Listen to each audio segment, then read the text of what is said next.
اس کو سیاسی رنگ دینے کی کوئی ضرورت نہیں ہے۔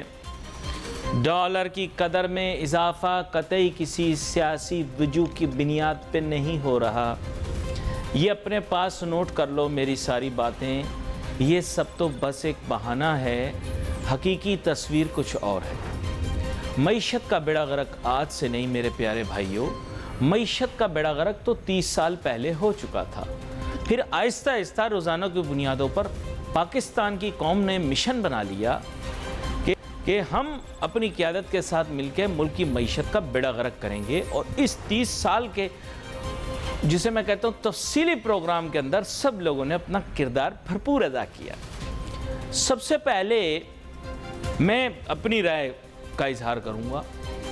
بات کچھ ایسی ہوئی کہ 1997 میں ڈالر اکاؤنٹ بلاک کر دیے گئے۔ لمبی کہانی، لوگ کہتے ہیں آج کی بات نہیں ہو سکتی جب تک کہ ماضی کے جھروکوں میں نہ دیکھا جائے۔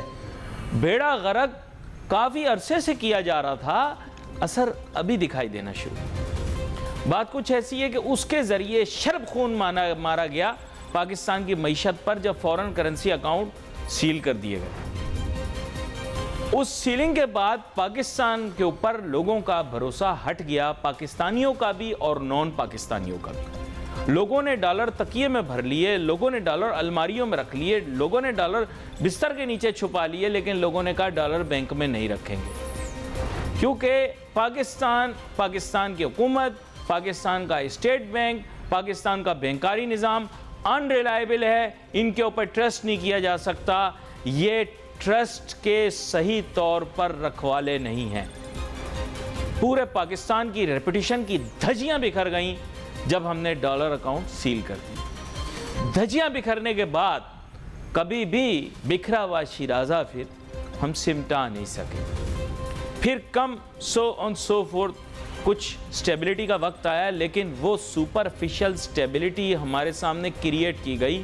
یہ تھا مشرف صاحب کا دور، جس کے آغاز میں ملک کی معیشت کا بیڑا غرق تھا، لیکن بعد میں پھر آہستہ آہستہ سپرفیشلی معیشت کو جو ہے، جیسے کیک نہیں بناتے، کیک بناتے ہیں، کیک بنانے کے بعد کیا کرتے ہیں، اس کے اوپر ملائی کی ایک لیپ لگاتے ہیں، لیپ لگانے کے بعد کچھ پیارے پھلوں اور جسے آپ کہتے ہیں اور اجزاء کو ملا کر اوپر پھول بوٹے بنائے جاتے ہیں، لکھا جاتا ہے happy birthday to you, اس طرح اوپر ڈرامہ کر کے ہیپی اکانومی ٹو یو لکھ کے پاکستانی عوام جو کہ جہالت میں اپنا ایک اعلیٰ مقام رکھتی ہے، ان کو یہ کیک کے پیس کھلائے گئے۔ اس میں کوئی شک نہیں، پاکستانی قوم جہالت کے اعلیٰ مقام رکھتی۔ میں نہیں کہہ رہا، میں نہیں بتاؤں گا، جو میں نے ٹی وی پہ دیکھا ہے، جو گند پھیلایا گیا ہے حکومت اور اپوزیشن دونوں کی طرف سے، اداروں کی دھجیاں بکھیری گئی ہیں، جس طرح سے جلاؤ گھیراؤ کیا گیا ہے، کسی نے جلاؤ کیا ہے تو کسی نے گھیراؤ کیا ہے، اس سے پتہ لگ گیا کہ آپ جہالت کے اعلیٰ مقام کی قوم۔ یہ 70-80 لوگوں نے نہیں کیا مائنڈ یو، نو، نہ اس دن اسلام آباد میں 70-80 لوگ تھے، نہ اس دن اور شہروں میں 70-80 لوگ تھے، ہے نا؟ اب مزہ آ رہا ہے؟ نہیں، میں بتا رہا ہوں، میرے محب وطن ہونے پہ انگلیاں اٹھانے والے، اے میرے رب میں تیرا شکر گزار ہوں، میرے رب میں آپ کا شکر گزار ہوں، میں آپ سے بڑا پیار کرتا ہوں۔ آج آپ سے میری محبت، اس کا جو ثبوت ہے وہ سامنے آ گیا۔ یہ لوگ کہتے تھے علی ناصر محب وطن نہیں، آج ساری قوم دشمن وطن ایک دوسرے کو کہتی پھر رہی ہے۔ اے میرے رب آپ کا شکر ہے، آپ نے اتنی عزت دی، آج یہ پوری قوم ایکسپوز ہو گئی۔ برا لگ رہا ہے، مجھے بھی برا لگ رہا تھا جب آپ لوگ جلاؤ گھیراؤ کر رہے تھے، مجھے بھی برا لگ رہا تھا، مجھے بھی برا لگا جب عدلیہ کا گھیراؤ کیا، مجھے بھی برا لگا جب اداروں کا گھیراؤ کیا، مجھے بھی برا لگا جب ہماری فوج کی یادگاریں جو تھیں ان پر حملہ آور ہوئے، مجھے بھی برا لگا۔ ریکارڈ تو لگاؤں گا، گھسیٹوں گا زیادہ، ماروں گا کم نہیں۔ آپ کی حقیقت آیا ہو گئی، آپ اگر فزیکلی وہ حرکتیں نہیں کر سکے تو سوشل میڈیا کے اوپر پڑھے لکھے لوگوں کی باتیں پڑھ کے لگ گیا کہ آپ جہالت کے اعلیٰ مقام پہ پہنچ چکے ہیں۔ میں نہیں کہہ رہا، اب تو سب کہہ رہے ہیں، اب تو سب کہہ رہے ہیں، اب تو سب کہہ رہے ہیں، میں اکیلا تھوڑی ہوں۔ کہہ رہے ہیں ڈالر کی قدر کیوں بڑھ رہی ہے، ڈالر کی قدر کی کچھ بڑھنے کی انٹرنسک وجوہات ہیں، کچھ آپ کے اعمال ہیں، مکافات عمل ہیں آپ پر۔ پولیٹیکل انسٹیبلٹی نہیں ہے، تم لوگ سٹے باز ہو، جھوٹے فراڈیے، تم سب لوگ سٹے باز ہو، تم جان بوجھ کے 4 پیسے کی خاطر ڈالر کو بڑھا رہے ہو سب مل کے. الزام منی چینجر پہ دے رہے ہو. منی چینجر کا اتنا قصور نہیں ہے, تم سب ملے ہوئے ہو بیچ میں. سونے کے ریٹ پریمیم کے اوپر سونا بک رہا ہے. کیوں بک رہا ہے؟ سب ملے ہوئے ہو تم لوگ اندر سے. حیرانگی کی بات ہے, ایک وقت پر 2 روپے 1 روپیہ ڈالر بڑھتا تھا ملک میں, بھونچال سا آ جاتا تھا. اب تو ایسے 10 روپے کے حساب سے بڑھتا ہے اور ہم بھی خاموش رہتے ہیں, کیونکہ اب وہ کہتے ہیں کہ ایک جھجک ہوتی ہے, وہ جھجک ہی ختم ہو جاتی ہے. خیر, یہاں پر ظفر پراچا صاحب میرے ساتھ موجود ہیں, اسی کاروبار سے منسلک بھی ہیں, مہارت بھی رکھتے ہیں اور آفس بیئرر بھی ہیں. ویلکم کرتا ہوں سر آپ کو شو. جی بہت شکریہ جناب, السلام علیکم. وعلیکم السلام. اب ظفر پراچا صاحب, مسئلہ کچھ اس نوعیت کا ہے کہ اب میں آپ سے کیا پوچھوں پیش گوئی ڈالر کے متعلق. معاملات تو جیسے ہاتھ سے نکلتے ہی جا رہے ہیں. اوپن مارکیٹ کے اندر میں ریٹ روز پڑھتا ہوں, میرے خیال سے آپ کی ذمہ داریوں میں شامل بھی ہے, آپ میڈیا کو آگاہ بھی کرتے رہتے ہیں وقتاً فوقتاً ریٹ سے, اور کچھ چیزیں آپ اسکرین پر بتاتے ہیں, کچھ چیزیں آپ نجی طور پر بھی بتا دیتے ہیں. ظاہری بات ہے وہ ٹی وی پر تو ہم نہیں کر سکتے, لیکن بہت ساری آپ کی پیش گوئیاں صحیح نکلیں. تو ڈالر کی قدر میں ہم نے دیکھا ہوشربا اضافہ ہو گیا. ابھی بھی جو کچھ ہو رہا ہے یہ تھوڑا سا حالات سے مس میچ ہے. حالات اتنے خراب نہیں ہوئے جتنا ڈالر کی قدر میں اضافہ ہو گیا. اس کے متعلق ہمیں تھوڑا سا بتائیے. جناب بات یہ ہے کہ حالات تو واقعی خراب ہو جا رہے ہیں, ٹھیک ہے, اور معاملات چل رہے ہیں. جی, آواز آپ کی مجھ تک نہیں پہنچ رہی غالباً. جی معذرت, بیچ میں رابطہ میرے خیال منقطع ہو گیا تھا. جی دوبارہ سے اپنی بات دہرا دیجئے. جی معذرت. دیکھیے جناب بات یہ ہے, حالات تو ہاتھ سے نکلتے جا رہے ہیں جی, اور کہیں سے بھی سیاسی پارٹی کی طرف سے کوئی سنجیدگی نظر نہیں آ رہی, سوائے مجھ کو یہ لگتا ہے کہ اسٹیبلشمنٹ کے جو ریاست جس کو ہم کہتے ہیں ان کو فکر ہے, اور باقی تو کوئی اپنی حکومت بچا رہا ہے, کوئی اپنی کرپشن بچا رہا ہے, کوئی اپنے کیسز بچا رہا ہے. تو جب تک کہ کوئی سنجیدگی نظر نہیں آئے گی اور لانگ ٹرم کوئی فائنینشیل کوئی ہم پالیسیز نہیں بدلیں گے, کوئی بھی گورنمنٹ آئی جائے تو معاملات سدھرتے ہوئے نہیں لگ رہے. اور آئی ایم ایف کا جو معاملہ ہے جس کی وجہ سے چیزیں خراب ہو رہی ہیں, وہ فوری طور پہ نہیں لگتا کہ ہمارا معاہدہ ہو پائے گا. بڑی اہم بات کی آپ نے, بہت اہم بات کی ہے اور بڑی اہمیت طلب بات ہے. بلکہ اب ایسا لگتا ہے کہ ہم نے ذہنی طور پہ قبول کر لیا ہے کہ خدا نہ کرے ہم نے ڈیفالٹ کرنا ہے. اس کی میں بات اس طرح کہوں گا کہ ہمارے وزراء کی طرف سے ایسی بات آ رہی ہے کہ اگر آئی ایم ایف کرنا چاہتا تو کر لے اور نہیں کرنا چاہتا تو نہ کرے. تو یہ بڑی خطرناک قسم کے بیانات ہیں. ایسا نہیں ہو سکتا کہ ہم دنیا سے کٹ کے رہ جائیں. دیکھیے میں نے آپ کے شو میں کئی دفعہ کہا ہے کہ پاکستان کے فائنینشیل کریڈینشیلز بہت اچھے ہیں, صرف اور صرف مس مینجمنٹ ہے. ہماری جو ڈالرز کی جو انکمنگ ہے 60 بلین ڈالر کی ہے سالانہ, 30 ریمیٹنس اور 30 ایکسپورٹ, اور اتنی ہی ہماری امپورٹ ہے. اگر ہم اس کو امپورٹ کو 10 بلین ڈالر نیچے کر دیں جو بہت آسان ہے تو ہمیں مینج کرنا آسان ہو جائے گا اور آئی ایم ایف یا دیگر ممالک پہ ہمارا انحصار کم ہو جائے گا.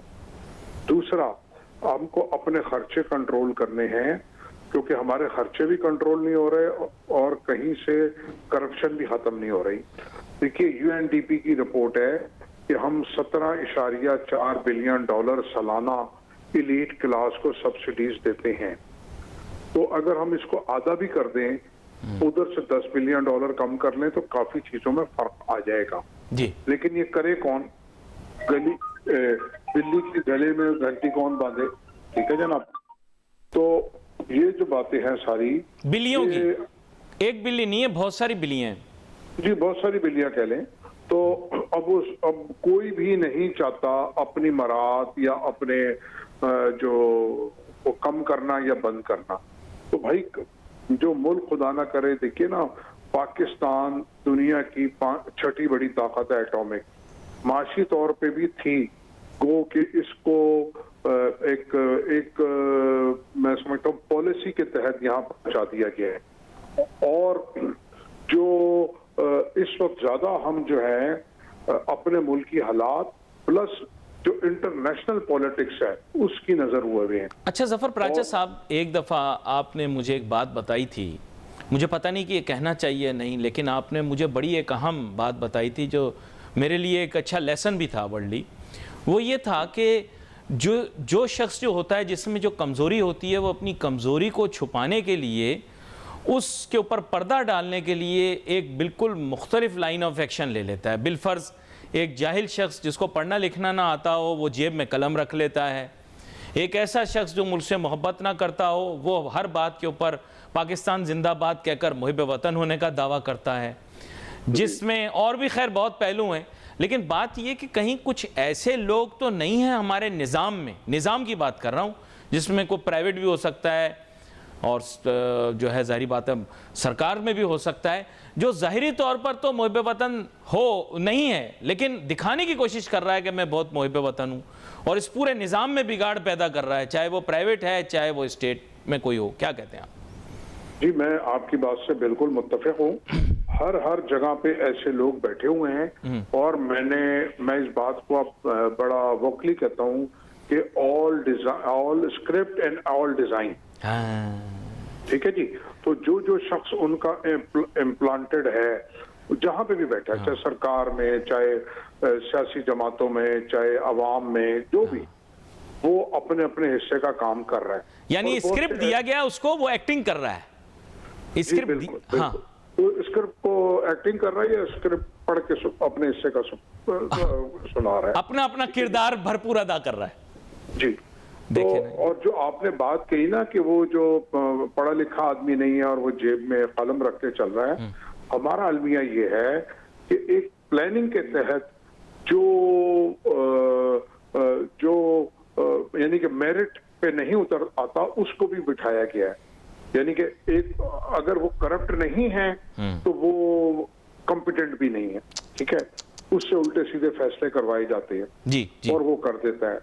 تو ہمارے ہاں جو میرٹ کا قتل عام ہے ہر جگہ، وہ بھی ایک بات ہے. اور دوسری بات یہ جو اس ٹائپ کے لوگ بیٹھے ہیں ہمارے ہر کام میں گیمک بن گیا، گیم بن گیا. یعنی کہ وہ سپوز وہ کہہ دے گا جی میں مہینے کا $2 بلین لے آتا ہوں. ٹھیک ہے. اب اس کی مشہوری ہو گئی، وہ ہر جگہ چل رہا ہے. یا وہ یہ کہتا ہے جی ایک سیاسی لیڈر جیسے پہلے کہتا تھا جی میں پہلے مہینے آتی $200 بلین لے آؤں گا. ٹھیک ہے جی. تو اب وہ کیا جی لوگ اس کے پیچھے لگتا ہے، یا میڈیا نے اس کو، ظاہر ہے میڈیا کو لگتا ہے یہ بات شاید صحیح بھی ہو سکتی ہے، تو وہ صرف اپنے آپ کو زندہ رہنے کے لیے خبروں میں اور اپنے فالوورز بڑھانے کے لیے ہر اسٹیج پہ یہ باتیں کر دیتے ہیں جن کا حقیقت سے کوئی دور پرے بھی نہیں ہوتا واسطہ. تو یہ بڑی ضرورت ہے اس وقت کے سمجھنے کی کہ کون آدمی کیا بات کر رہا ہے کیا نہیں کر رہا. دیکھیے جتنے سنجیدہ لوگ ہیں، جو مخلص لوگ ہیں، یا جن کو کہ گمنام ہیرو ہیں، وہ آپ سے ایسی بڑی بڑی باتیں نہیں کرتے. وہ تو یہ کہتے ہیں بھی اپنی پالیسیز ٹھیک کریں، آپ بیٹھیں اور ان چیزوں کو ٹھیک کریں. سب سے پہلے تو جو لیکیجز ہیں وہ بند کریں. جب آپ لیکیجز بند کریں گے تو آپ کے جو ریسورسز ضائع ہو رہے ہیں وہ بڑھنا شروع ہو جائیں گے. جیسے میں نے آپ سے ذکر کیا کہ اگر آپ اپنے $10 بلین کی امپورٹ کم کر لیں، 17 بلین کی سے آدھی آپ اپنی سبسڈیز کم کر دیں، تو اس طرح ملا جلا کے $15 بلین آپ بچا سکتے ہیں. جی. اور جو دوسرے ملکوں پہ انحصار ہے وہ کم ہو جائے گا اور ہم کچھ تھوڑا پرانے قرضے پے کرنے کی صورت میں آ جائیں گے. جی. ٹھیک ہے. اور اس کے ساتھ ساتھ ہم کو اپنا ٹیکس بیس بڑھانا ہے، ٹیکس ریٹ نہیں بڑھانا. ہم کو اپنی امپورٹ ITP ویلیو بڑھانی ہے اور امپورٹ ڈیوٹیز کم کرنی ہے. لیکن اب اس کے لیے میرے خیال سے کوئی سپرا باڈی یا نیشنل اسٹریٹجی ایسی ڈیوائس کی، انفارچونیٹلی ہمارے پاس کمیٹیاں تو بہت ہیں اور اجلاس کرنے کے لیے بھی بہت سارے موضوعات ہیں، لیکن ان کے ممبران شاید اتنے زیادہ گیئرڈ اپ نہیں ہوتے. فار ایگزامپل کامرس یا اکنامکس یا ٹریڈ، انڈسٹری، بزنس، اس کے اوپر ہمیں کمیٹیاں بہت ہیں لیکن کوئی حل نہیں نکل رہا. وہ میں حاجی غنی عثمان صاحب بھی جوائن کر رہے ہیں. ظفر پراچا صاحب ہمیں مختلف چیزوں کے بارے میں بتا رہے تھے جس کی وجہ سے ڈالر کی قدر میں اضافہ ہو رہا ہے، ملک کی حالات اور